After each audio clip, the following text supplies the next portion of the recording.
예루살렘 교회가 있습니다. 성령의 부르심을 받고 성령의 충만함을 경험했습니다. 놀라운 기적들, 말씀의 능력들을 다 경험했습니다. 은사, 여러 가지 하나님의 임재하심을 다 경험하고 12 제자들이 있었고 7명의 집사들이 있었으며 교회가 체계적으로 조직적으로 잘 움직여가고 있는 그런 교회였습니다. 그리고 교인들이 너무너무 사랑했습니다.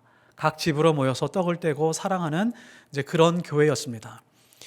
그런데 이 교회가 내부적으로는 좋지만 아마 하나님 코에는 냄새가 났었던 것 같습니다. 흩어지지 않고 자기들끼리만 좋다고 모여 있으니까 하나님께서 박해와 핍박을 통해서 이 예루살렘 교회를 다 흩트러 버리십니다. 마치 거름처럼 썩어 있는 세상에 다 뿌리니까 그때부터 조금씩 향기가 나기 시작을 합니다. 안디옥 교회가 있습니다. 1주년 정도 됐습니다. 이 교회가 하나님 앞에서 가장 알고 싶은 것이 있었습니다. 하나님, 우리가 하나님의 뜻을 알고 하나님의 은혜를 누리는 교회 되고 싶습니다 라고 한 것이 아니라, 하나님, 지금 우리는 재정도 부족하고 조직도 좀 부족하기 때문에 체계적으로 잘 성장하게 해주십시오, 부흥하고 좀 많이 모이게 해주십시오, 그런 기도한 것이 아니라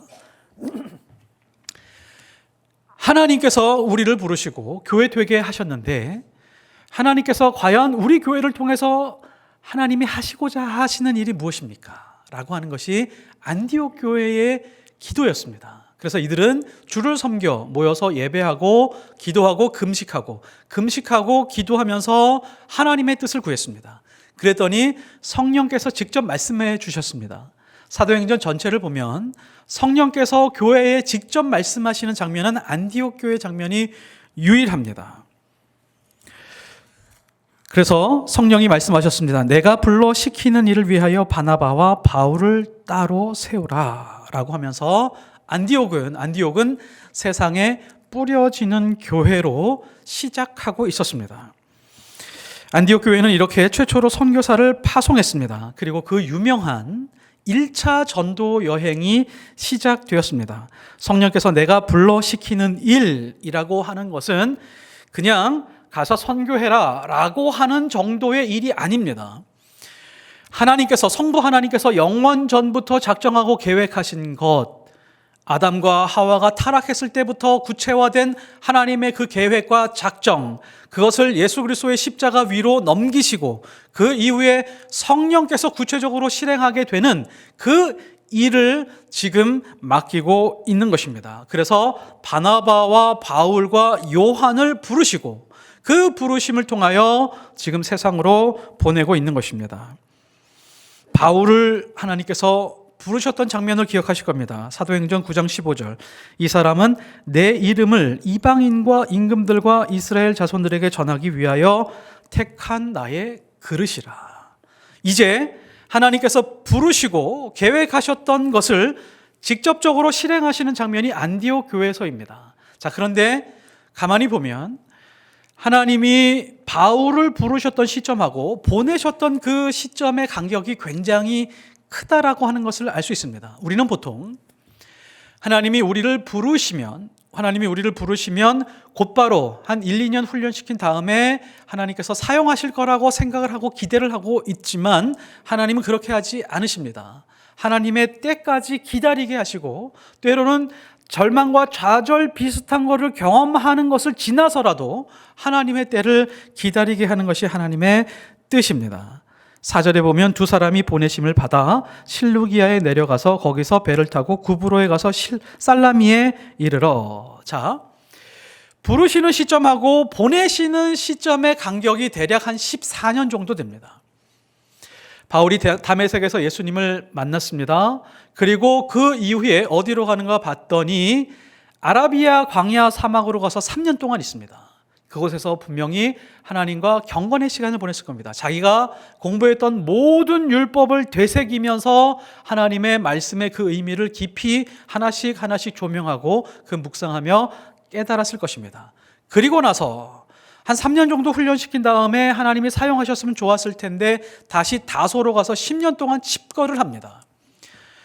하버드 대학을 졸업한 사람이 고향으로 내려와서 10년 동안 아무것도 하지 않고 있다라고 하면 저 인생은 실패한 인생이겠구나, 20대에 대학을 졸업하고 나서 30대까지 아무것도 하지 않으면 그 사람의 인생은 희망이 별로 없을 것입니다. 10년을 칩거합니다. 그리고 나서 1년 동안 안디옥 교회에 와서 말씀을 가르치는 교사의 역할, 선지자의 역할 정도를 합니다.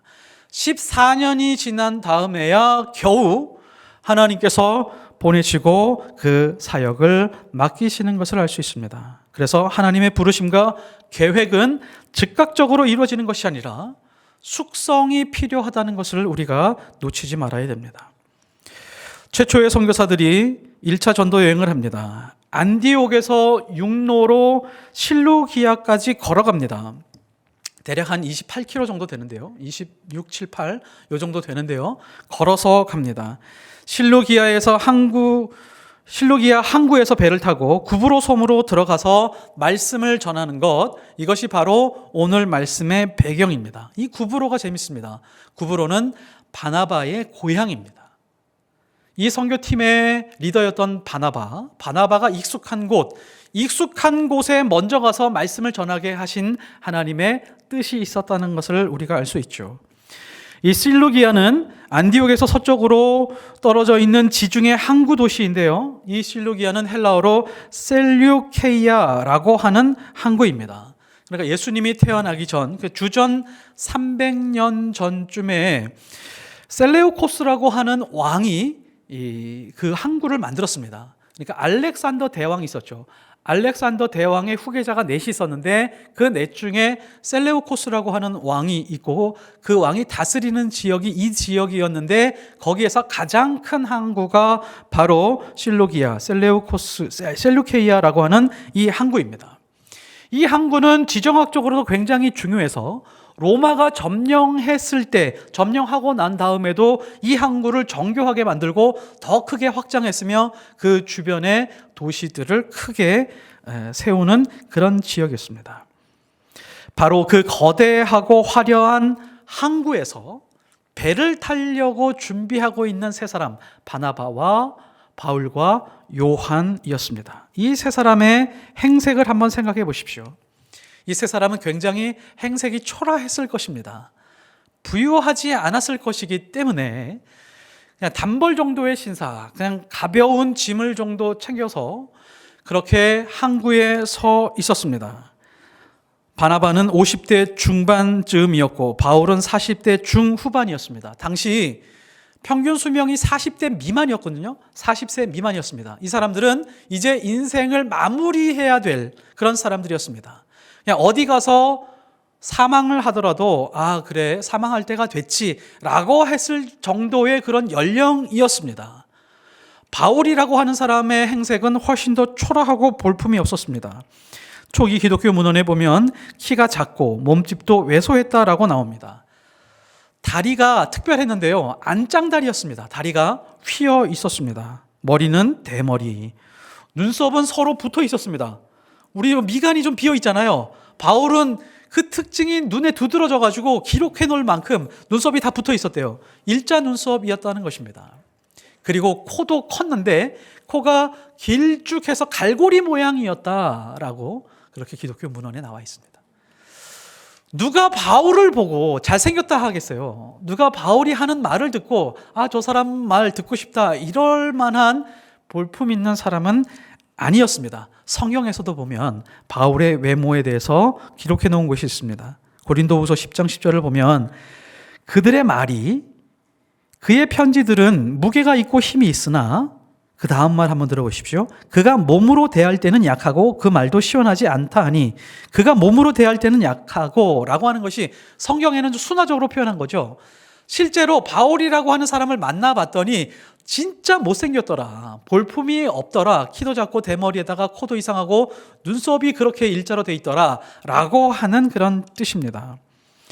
갈라디아서 4장 14절을 보면 너희를 시험하는 것이, 갈라디아 교회의 교인들을 시험하는 것이 무엇인지 보십시오.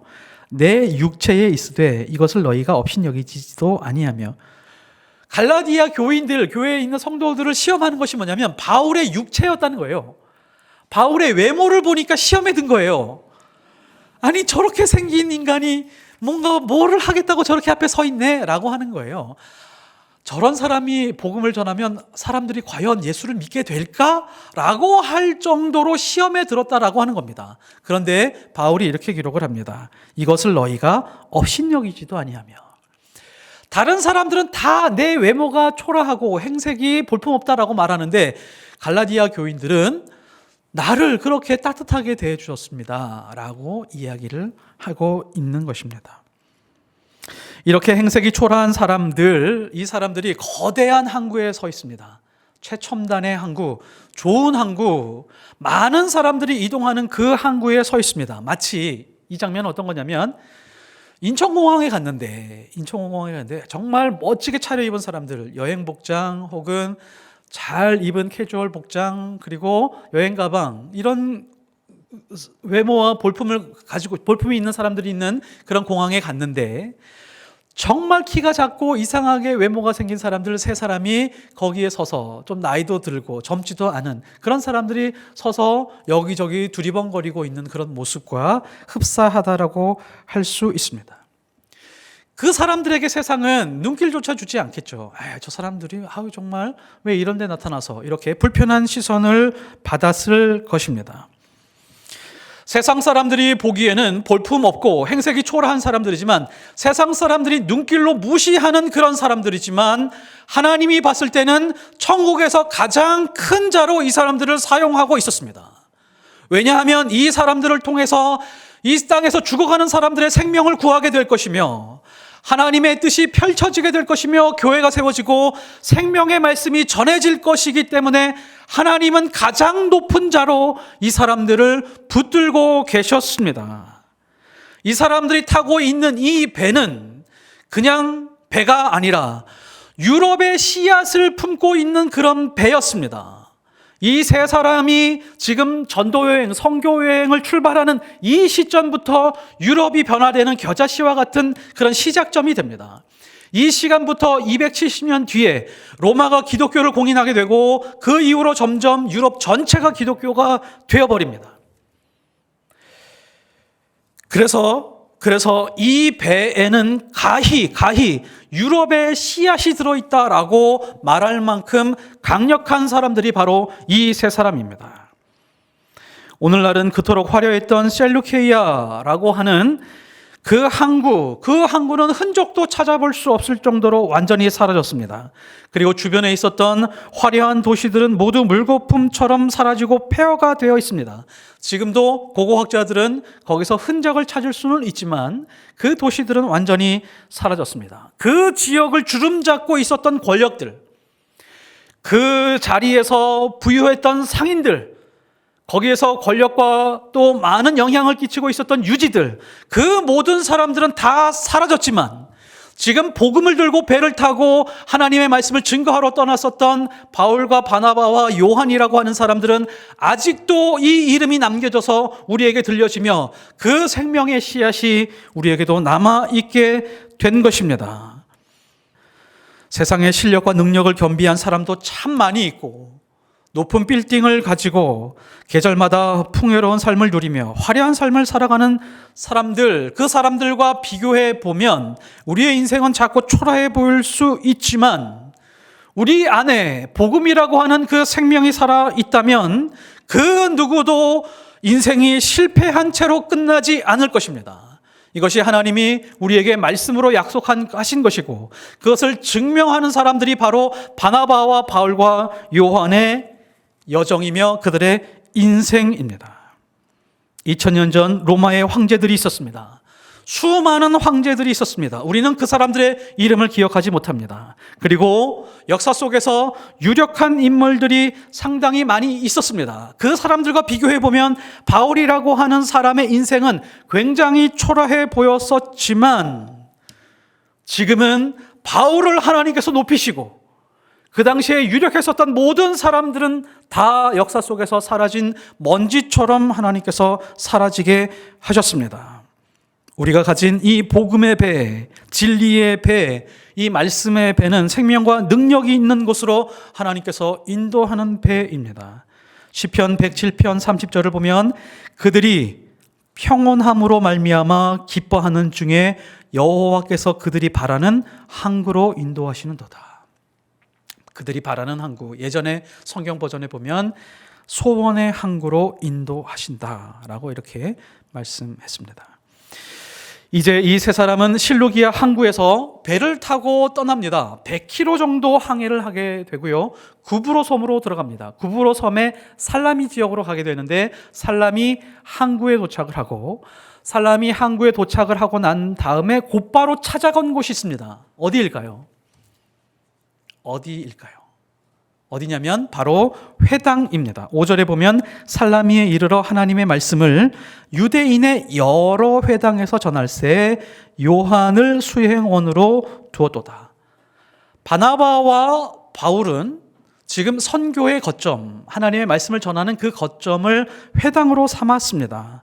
사도행전을 잘 살펴보면 지금 이 구브로 섬뿐만이 아니라 그 이후로 여행가는 비시디의 안디옥, 이고니온, 빌립보, 데살로니가, 베레아, 아덴, 고린도, 에베소 가는 곳마다 회당부터 들립니다. 회당에서 하나님의 말씀을 증거하면서 거기에서부터 이동하고 말씀을 전하는 거점으로 삼기 시작을 합니다. 이것이 바울과 바나바의 전략이 아니라 예수님의 방식이었습니다. 마태복음 9장 35절 예수께서 모든 도시와 마을에 두루 다니사 그들의 회당에서 가르치시며 천국 복음을 전파하시며 여러 도시와 마을을 다닐 때마다 항상 회당을 중심으로 천국 복음을 전하셨습니다. 그러니까 예수님과 바울도 둘 다 이 회당을 가장 중요한 거점으로 생각했다라고 하는 것을 알 수 있습니다. 결론부터 말씀드리면 이 회당이라고 하는 곳은 어떤 곳이냐면 하나님의 눈물과 하나님의 백성들의 눈물이 만나는 곳이었습니다. 이제 이 세 사람은 여러 회당에서 하나님의 말씀을 전하다가 구브로 섬의 서쪽 끝으로 가게 됩니다. 구브로 섬에 대해서 조금 더 설명을 해드리면 튀르키예가 있으면 튀르키예의 남쪽의 바다 가운데에 섬이 하나가 있습니다. 그 섬이 물고기 모양 같기도 하고 고구마 같이 생기기도 했습니다. 자, 그 동쪽에 살람이라고 하는 곳에 도착을 해서 여기서 여러 회당에서 말씀을 증거하다가 서쪽이라고 하는 곳으로 바로 갑니다. 서쪽에 서기오 바울이라고 하는 총독이 있었고 그쪽에 이제 도시가 형성을 하고 있었기 때문에 그곳에서 말씀을 증거하고자 했었던 것 같습니다. 그리고 서기오 바울이라고 하는 이 사람이 지금 섬에 들어온 몇 사람이 있는데 무언가 전하는 얘기가 있는데 그 말이 좀 특별해 보여서 좀 초대했었던 것 같습니다. 그 지역이 어디냐면 바보라고 하는 지역입니다. 누구를 바보로 하나 이런 거 아닌 거 아시죠? 원래는 파포스라고 하는 곳인데 우리 성경에서는 바보로 기록을 했습니다. 이곳은 번화한 도시고 총독이 거주하는 관저가 있었던 곳입니다. 이 서기오 총독이라고 하는 사람이 영적인 갈망이 있었던 것 같습니다. 그래서 초청을 합니다. 초청을 해서 말씀을 듣고자 하니까 위기를 느낀 사람이 있었는데 바예수라고 하는 사람입니다. 이것도 참 특이하죠. 예수님, 바울이라고 하는 사람이 진리를 전하는데 여기 보니까 서기오 바울이라고 하는 사람이 있고 바예수라고 하는 사람이 있습니다. 바예수라고 하는 사람은 예수의 아들이라고 하는 뜻이에요. 바디메오, 디메오의 아들, 바돌로메, 돌로메의 아들, 바가 아들이라는 뜻이거든요. 나는 예수의 아들이다. 혹은 여호수아의 아들이다 라고 그렇게 이름을 짓고 행동하는 사람이 있었는데 당시에는 사회적으로 지위가 높은 사람 집에는 항상 점술가를 두었습니다. 그러니까 점을 치는 거죠. 가장 중요한 결정을 할 때마다 가정의 대소사 혹은 정치나 경제적인 부분의 결정을 할 때마다 항상 점을 쳤습니다. 점을 치면 돈을 받게 되죠. 그 사람이 바로 바예수라고 하는 사람입니다. 그러니까 다른 종교를 받아들이게 되면 자기의 밥줄이 끊어지니까 그거를 못하게 막고 있었습니다. 그러자 바울이 이 사탄의 자식 같은 놈아라고 하면서 꾸짖고 이 사람이 맹인되게 합니다. 그리고 진리의 역사가 나타나게 되는 것이죠. 그 장면을 보고 총독이 믿음을 가지게 됩니다. 이 섬에서 첫 번째 고위직에 예수 믿는 사람이 나오게 되었습니다. 바나바와 바울 그리고 요한은 안디옥 교회에서 하나님의 부르심을 따라 세상 한가운데로 들어가기 시작을 했습니다. 이 세 사람이 가지고 있었던 것은 무엇인지 한번 생각해 보십시오. 무엇을 가지고 있었죠? 가지고 있던 게 뭘까요? 돈을 좀 많이 가지고 있었을까요? 아니면 옷을 좀 잘 차려입었을까요? 가지고 있는 것이 아무것도 없었습니다. 아무것도 가지고 있는 것이 없었습니다. 아마 여행 가방도 아마 가장 기본적인 것만 가지고 있었을 가능성이 높습니다. 이 사람이 가지고 있었던 것은 무엇일까요? 가지고 있었던 것이 딱 두 가지가 있습니다. 그것은 바로 하나님의 말씀 그리고 하나님의 마음이었습니다. 하나님의 말씀과 하나님의 마음이 이 사람들 안에 들어오니까 세상에 무서울 것이 하나도 없었습니다. 권력자들 그 앞에 가서 떨지 않고 당당하게 하나님의 말씀을 증거할 수 있었습니다. 우리가 다른 나라 가서 고위직에 있는 사람들 만날 때 긴장하고 또 많은 준비를 하면서 그 앞에 서야 되겠지만 지금 서기호 총독이라는 사람 앞에 섰을 때 이 사람들이 조금도 초라한 모습을 보이거나 떠는 모습을 볼 수가 없습니다. 하나님의 말씀이 그리고 하나님의 마음이 우리 안에 들어오면 우리가 살아가는 방식이 이렇게 완전히 바뀌게 됩니다. 왜냐하면 사명으로 살아가기 때문입니다. 우리가 정말 신앙생활 하면서 뚜렷하게 구분해야 될 것이 있는데 내가 과연 욕망으로 살아가는 것인가? 내가 정말 사명으로 살아가는 것인가? 나는 인생의 욕망의 배를 타고 있는 것인가? 아니면 사명의 배를 타고 있는 것인가를 구분할 수 있는 힘이 있어야 됩니다. 말씀 안에서 하나님의 소망을 읽어내고 하나님의 마음으로 하나님의 말씀을 전하지 않고는 견딜 수 없는 그 무엇, 이것이 바로 사명을 가지고 있는 사람의 마음입니다. 만일 이 땅에서 포이에마 예수교회가 완전히 사라진다면 세상 사람들, 주변에 있는 사람들이 무엇을 아쉬워하는 교회가 되길 원하십니까? 세상 사람들이 정말 하나님의 마음을 품고 소외된 이웃을 향해서 그들을 사랑하며 그들에게 하나님의 사랑을 전해주기 위해서 애쓰던 교회, 그 교회 하나가 사라졌다라고 하는 그런 아쉬움을 남겨야 되지 않겠습니까? 그러려면 우리는 반드시 사도행전의 행적을 따라가야 됩니다. 사도행전이 가는 그 길을 가야 되고 사도행전의 교회를 사모해야 되며 사도행전에 주시는 하나님의 은혜를 하나님 앞에 부어달라고 기도해야 됩니다. 우리는 교회 안에 쌓여있는 거름으로 냄새나는 인생 되지 않아야 됩니다. 제발 그런 인생으로 살지 않아야 됩니다. 하나님의 부르심과 소명을 안고 함께 세상으로 나가서 사명 붙들고 각자의 자리에 힘들고 괴롭더라도 흩어지는 그런 거름과 같은 인생이 되어야 됩니다. 그래야 향기가 납니다. 단순히 말하면 우리는 하나님이 명한 인생을 살아야 됩니다. 하나님이 살라고 하는 그런 인생 살면 됩니다. 그게 가장 잘 사는 인생입니다. 우리가 닥친 환경을 하나님의 말씀으로 감내해야 됩니다. 하나님이 어젯밤 우리의 모든 장기와 우리의 모든 기능이 다 멈췄더라도 어젯밤 심장만큼은 쉬지 않고 기능하게 하신 이유가 있습니다. 우리를 지금 데려가시지 않은 이유가 있습니다. 우리의 인생을 회당 삼으시고 우리를 통하여 진리와 생명의 복음이 전해지기를 원하는 하나님의 눈물이 있습니다. 우리는 그 진리의 생명을 붙들고 눈물을 흘리더라도 뿌려야 할 복음의 씨앗을 뿌리는 하나님의 귀한 백성들이 되시기를 예수 그리스도의 이름으로 축복합니다.